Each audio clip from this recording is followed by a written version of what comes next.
예, 지난 2023년 온라인 커뮤니티에 신림역에서 살인을 하겠다고 협박하는 내용의 글을 올린 남성이 정부에 배상을 해야 한다는 법원의 판결이 나왔습니다.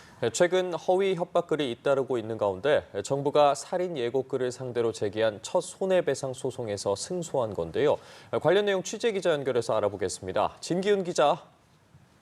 네, 서울중앙지방법원은 법무부가 지난 2023년 신림역 살인 예고글을 올린 30대 남성 최모 씨에게 4,300여만 원을 배상하라고 낸 손해배상 소송에서 법무부의 손을 들어줬습니다.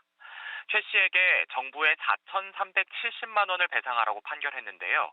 법무부가 청구한 배상 액수 전액을 인용한 겁니다.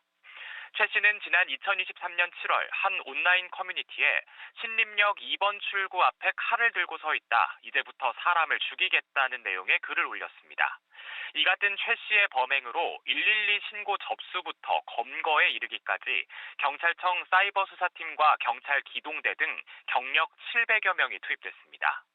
이에 정부는 경찰관 수당과 동원된 차량의 유류비 등을 포함해 4,370여만 원의 혈세가 낭비됐다며 최 씨에 대해 해당 금액을 청구하는 손해배상 소송을 제기했습니다. 특히 최 씨가 글을 올리기 5일 전에 서울 관악구 신림동에서 한 명이 숨지고 3명이 다친 조선의 흉기 난동 사건이 발생한 상황이었는데요.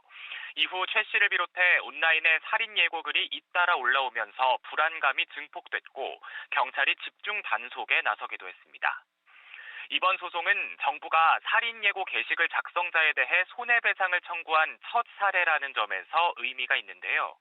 최근 폭발물 설치 등 허위 협박글이 이어지는 가운데 법원이 정부의 손을 들어주면서 향후 관련 대응과 재판에도 영향을 미칠 걸로 보입니다.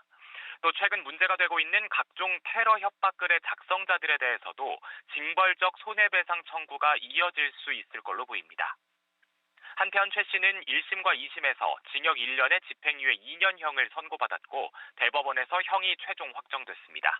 지금까지 서울중앙지방법원에서 전해드렸습니다.